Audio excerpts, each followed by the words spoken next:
You know his words will get you farther than the film will ever go.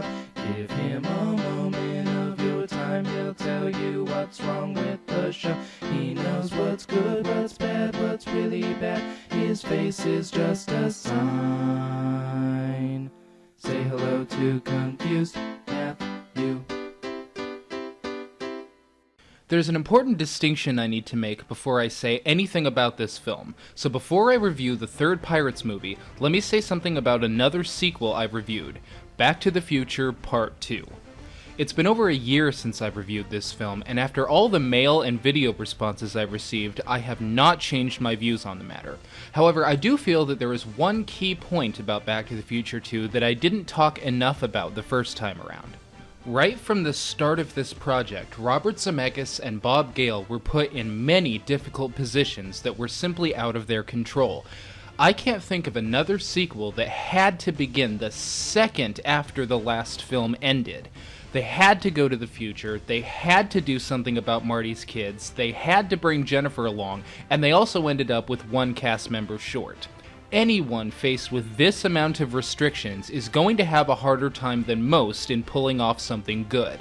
I personally don't think they did the best with what they had, but I do believe that if they had complete control over the story, Robert Zemeckis and Bob Gale would have made a sequel that I would have loved. My point is that a bad sequel like this becomes at least somewhat understandable when you realize what kind of problems and limitations it was already loaded with. This does not excuse what they did with Back to the Future Part 2, but it does go far in explaining it.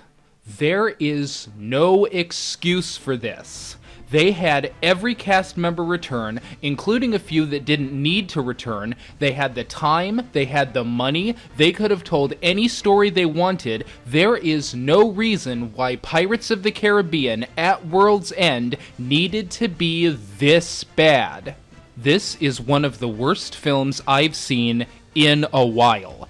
The films I review usually range from you had it right in your hands and you lost it, to this is downright awful, to this pissed me the fuck off.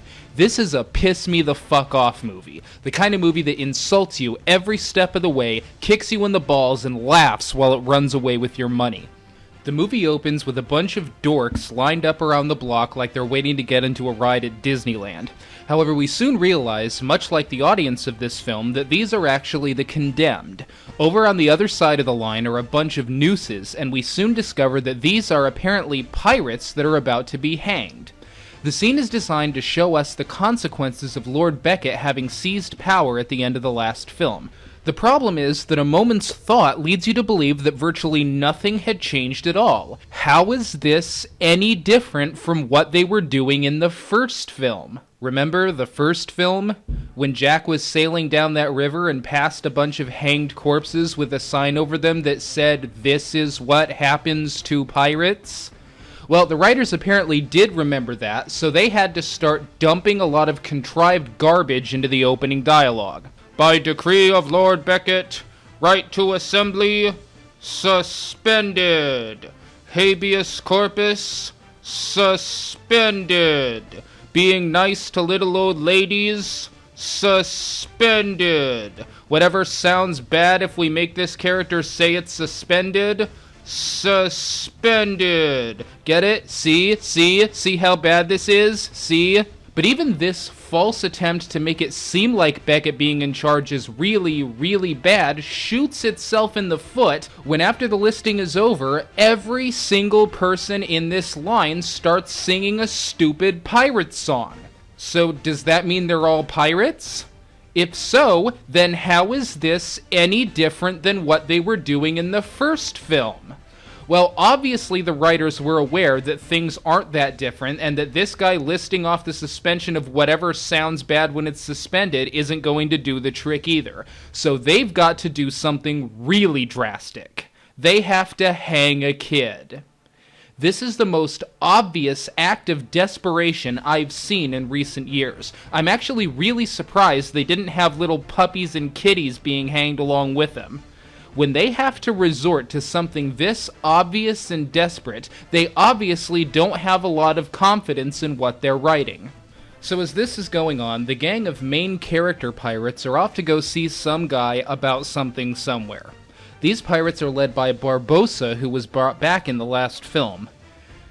Yeah, I'm gonna have a lot more to say about this later on. But as for this scene, well, I don't have a whole lot to say about it at all. They go to some guy, get a map, and they're on their way.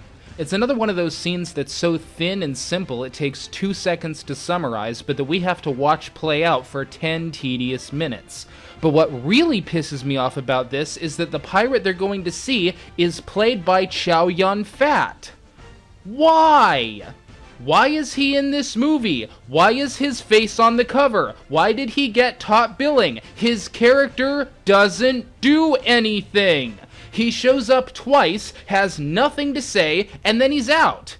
This character could have been played by an extra, so why did they get a big-name actor to play a role that amounts to little more than a cameo?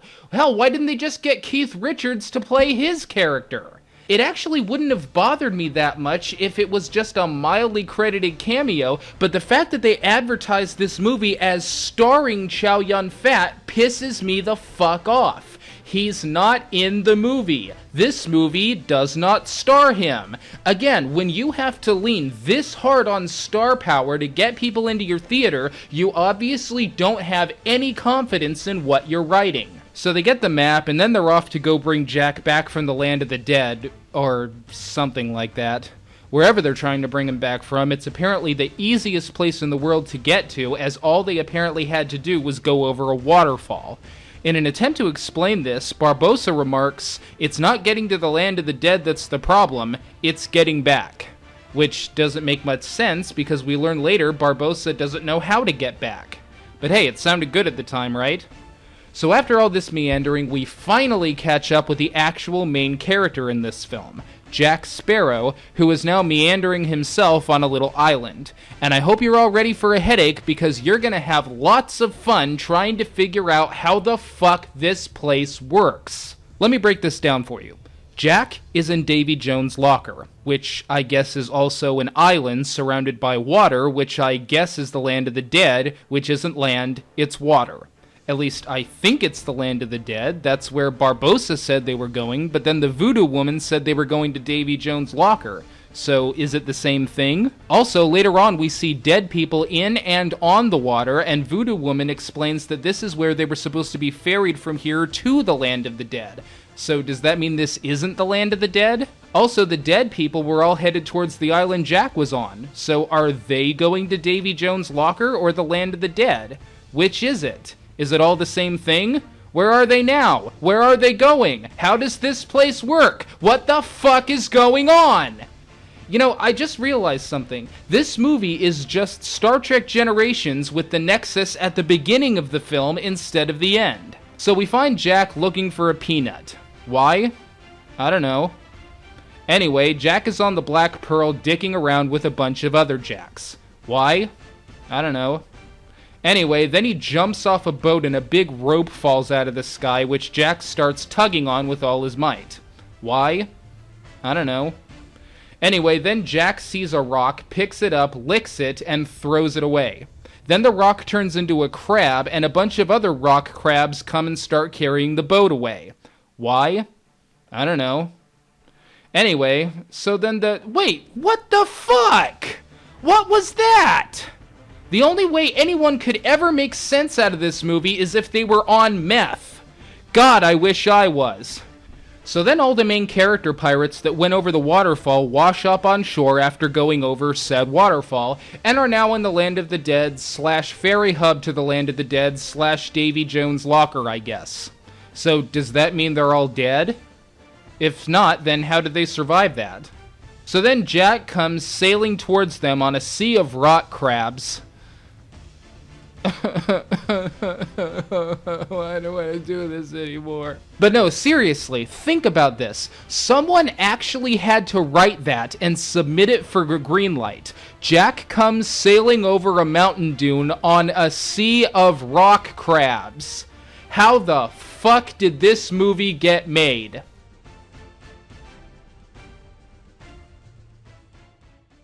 Welcome to part 2. So the rock crabs dump the Black Pearl into the sea, and Jack comes upon the main character pirates who are trying to convince him to come back with them. Jack isn't having any of it, however, as he thinks they're all hallucinations. That's right, it turns out that the multiple Jacks running around in the last scene were just hallucinations. Not the boat or the rock crabs, though, those were both real. So, how the hell does that work? What the hell are these things? Where do they come from? Do they live here, or are they actually dead crabs that were sent to Davy Jones' Locker Island? And I can sort of understand why Jack is here since he died and was sent here, but what the hell is the Black Pearl doing in Davy Jones' Locker Island? Did it die?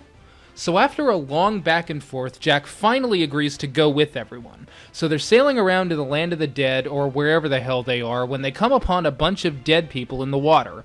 Then more dead people come sailing towards them in little boats, and one of them turns out to be Elizabeth's father. Elizabeth tries to get him, but the voodoo woman adamantly shouts, "She must not leave the ship." Will then asks if there's a way to take her father with them, to which the voodoo woman replies, "No." Okay, so she can bring Barbossa and Jack back from the land of the dead, but not him? Why not? What would have happened if he had just gotten on the boat and went with them back to the land of the living? I mean, he's right there. Why can some people be brought back but not others? How does this place work? This is another spot in the film where you are just banging your head against the wall in frustration over this confusing-ass setting. Some weird things are hallucinations, but things just as weird are real. Some dead people are in the water, but some get their own little boat. Are these dead? Is he dead? Are they dead? Is the boat dead? What the hell is going on?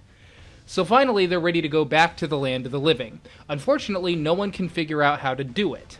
Jack eventually looks at the map and realizes what to do. He has everyone move back and forth on the boat until it tips over completely and everyone falls off the ship. Which seems to contradict the voodoo woman's earlier insistence that Elizabeth must not leave the ship. Well, she did, and nothing happened. Anyway, so the sun sets, a green light flashes, and they all return safe and sound to the land of the living. Remember, it's just like Barbossa said. It's not getting to the land of the dead that's the problem. It's getting back. Oh wait, we just had to tip a boat over? Oh, never mind. Getting back from the land of the dead isn't a problem either. Just take a canoe next time. Easy to tip over, they are. So they all get back to the land of the living, and everyone starts negotiating their points. Barbossa remarks that if they don't all stand together, Beckett will hunt all the pirates down one by one, which is really a summary of everything that's at stake in this film. Now, as it was said earlier, the pirates were already being hunted down one by one in the first film, so this is really nothing new or special for us, but it also raises the most fundamental problem with this film. The pirates are not good guys. Some of them may be considered anti-heroes, but they are certainly not people we should be rooting for, at least not for any reason other than the fact that we like them. If the pirates are being hunted down, they probably deserve it. They're pirates. But the film does something worse even than trying to make the pirates out to be good guys. Here, they're trying to make them victims. Now, that's just too big a pill to swallow. Nothing Beckett is doing right now is any different than what the pirates have been facing before. Beckett is just doing it faster. A crackdown on pirates is a good thing. The fact that the pirates are funny and entertaining to us does not make them good guys, and the fact that Beckett is a jerk does not make his actions bad. So while there's a subjective wish to see the pirates win because we like them, objectively, it just doesn't make any difference to me whether they win or not.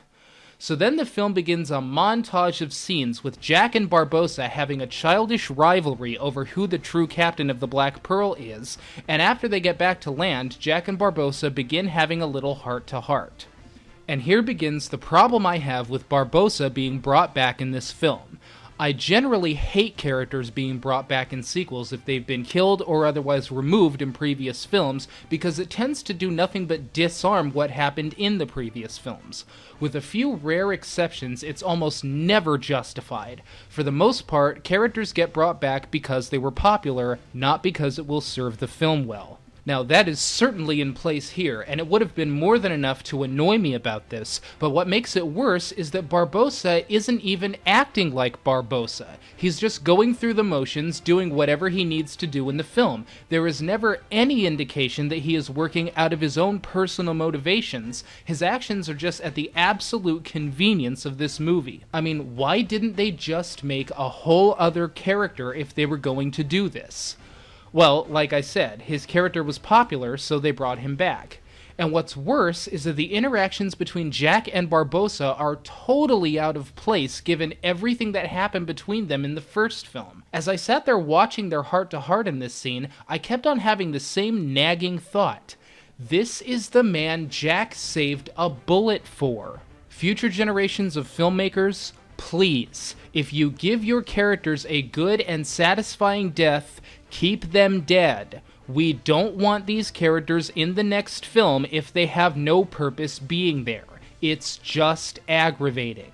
So here's what happens next in short order. The Asian pirates take everyone captive, and it is revealed that Will made a deal with them in exchange for the Black Pearl. Chow Yun-Fat doesn't give him the Black Pearl because he's working with Beckett and they don't want to give it up. But Barbossa strikes a deal with him to join their side because they have Calypso, which he wants to release. But to do it, he needs the Brethren Court. Chow Yun-Fat agrees, but only in exchange for Elizabeth. And finally, Jack strikes a deal with Beckett to gain his freedom in exchange for delivering information on the Brethren Court and its whereabouts. Everybody get that?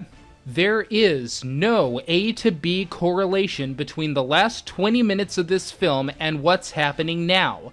Now the film is just playing musical chairs with the characters, the motivations, and their places in the film. This isn't a natural progression of story, this isn't a spontaneous character swap, this is a rewrite. They are rewriting the film in the film we're watching. Why didn't they just make this the film to begin with? What was the purpose of dragging us through all this stupid shit if the film was just gonna change into another film? Oh, and I mentioned that they have Calypso somewhere in all that mess and garbage. Well, it turns out that Calypso is actually a goddess in human form. Because, you know, they didn't convolute this thing enough in the last film. They had to throw in some pointless gods that don't do anything into this shit stew. So that's our plot now. Barbossa wants to assemble the 9 pirate lords so they can all release Calypso, and that's also why they needed Jack back, because Jack is one of those 9 pirate lords. Wait, now Jack is a pirate lord? I thought they said he had only become a captain 5 years ago after striking a deal with Davy Jones, and that only 2 of those years were spent actually being a captain. When did he have time to become a pirate lord? They could have said that Jack was president of the Mushroom Kingdom this whole time if that's what they needed him to be. So meanwhile, Elizabeth is now on Chow Yun-Fat's ship, and it is revealed that the reason he wanted her is because since Barbossa only said the word Calypso once and Elizabeth happened to be there, he just assumed she was Calypso. And that makes this the only character trait that will ever be established about this character. He's stupid. You're real pretty, though. I guess you're Calypso, he'll good. So after blindly assuming that Elizabeth is Calypso for no reason, his boat gets attacked, and Captain Chow Yun-Fat makes Elizabeth a pirate lord and dies. Hey, say hello to Count Dracula and Darth Timefiller for me, Captain Useless.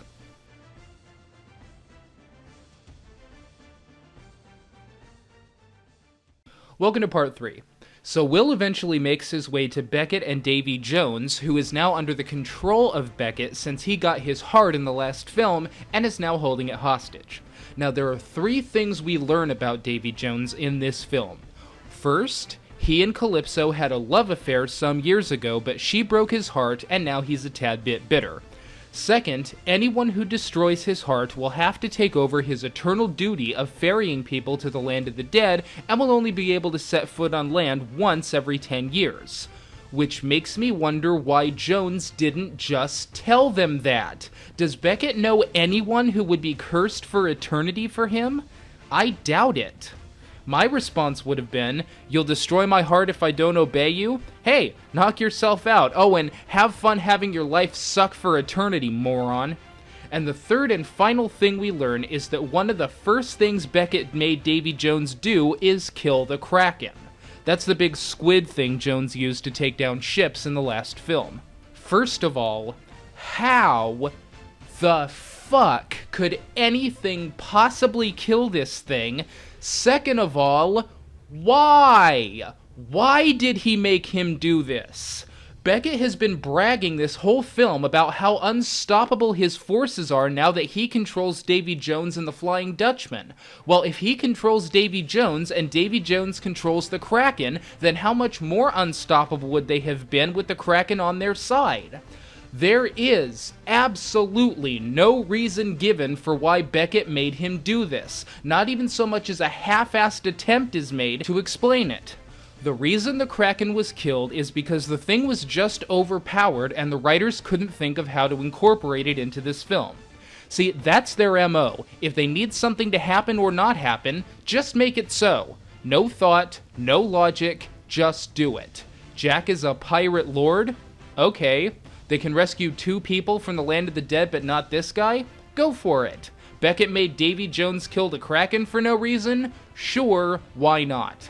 So Will makes a deal with Beckett and Davy Jones in exchange for his safety and the freedom of his father, who is at the moment doomed to eternal servitude to Davy Jones. At least that's the way it should have been. Unfortunately, Will gives them absolutely nothing in exchange for these 2 things. I mean, he tells them the pirates are going to release Calypso, but he doesn't know who she is or even where she is, and that's all he has for them. But the 2 end up accepting 2 somethings for a nothing because a wizard did it. So then the film shifts over to Shipwreck Cove, where all the pirate lords are about to have the biggest oxymoron I've ever heard of in my life: pirate vote. This scene is what propelled At World's End from a this is awful film to a piss me the fuck off film, both for what the scene is and for what comes of it. Sitting there watching this scene was simply one of the worst times I've ever had at the movies. They get a bunch of people in pirate dress in a room, and they all just babble on and on about bullshit. It's so bad, it makes me want to give a backhanded compliment to the Star Wars prequels. The Jedi Council scenes were awful, but at least they were short. This is long, slow, tedious, terrible, and absolutely pointless. The justification for this scene is that all the pirates are voting as to whether they should stand and fight Beckett's forces themselves or to release Calypso and hope that she does it. Well, what's the point since they end up doing both anyway? Stop wasting our time, get the hell on with this, and also Keith Richards was there. Anyway, so eventually the conveniently made pirate lord Elizabeth gets made a pirate king. Man, these guys just have all kinds of unnecessary titles. And she decrees that they all stand and fight Beckett. So they all sail out to meet his forces when they realize that they are severely outnumbered, which they already knew anyway, and decide to parley. And here, for your viewing pleasure, is a reenactment for what had to have been the brainstorming meeting that eventually led to this scene. Hey guys, I've got a great idea for a scene in this film. We'll have the 3 mains come onto an island and approach the other 3 mains on the other side of the island. Yeah, it's gonna look awesome. It'll look just like those old Western showdowns that... Oh, wait, we already established that Davy Jones can't set foot on land for 10 years. Ah, crap. Well, there's no way we can have him on the island, but, you know, I really think it's gonna be a great-looking scene. There's gotta be some way we can pull this off. Oh, I know. Let's just stick him in a little bucket, 'cause that's not gonna look stupid or anything. You're going back to the locker, and that's me final word. Good day, sir. Okay, I'm ready to leave now. Can someone come hoist my big ass out of this thing, please? They exchange Will for Jack. That's all that happens in this scene. They exchange Will for Jack. Anyway, so Jones eventually pays a visit to Calypso. The two share a surprisingly well-acted and executed scene that almost demonstrates what this film could have been if it had actually been written. Calypso apologizes for breaking Jones' heart and promises that when she is released, they will be together forever. When Jones asks what she will do about the brother in court, Calypso responds, "The last thing they will learn in this life is how cruel I can be." I want to repeat that. When asked what she will do with the Brethren Court when she's freed, Calypso responds, "The last thing they will learn in this life is how cruel I can be." So Beckett's forces are ready to strike against the pirates, and the pirates are now ready to release Calypso. They do some mumbo-jumbo, and Gareth whispers sweet nothings in her ear. Why? I don't know. Anyway, Calypso is freed, and she grows to 50 feet tall. Why? I don't know. Anyway, then she yells at them a little and turns into crabs which fall off the boat. Why? I don't know. And here is the best part of all. Calypso has finally been released, can do anything she wants, but aside from growing big and turning into crabs, you know what she does? Nothing! Nothing! You made us sit through all this boring crap, made us watch these people babble on about this 50-foot tall crab woman for nothing? Okay, the term nothing is overstated a little bit. She does do one thing other than be tall and let us know she has crabs. She makes a little whirlpool, which could have easily been written off as an abnormal weather event. Remember, it's just like Calypso said. When I'm free, the last thing they'll learn is how cruel I can be. Okay, well, that's a nice little whirlpool you made there, lady. Still waiting to see how cruel you can be. And if you think I'm pissed off about this, just imagine how Davy Jones must feel at this point.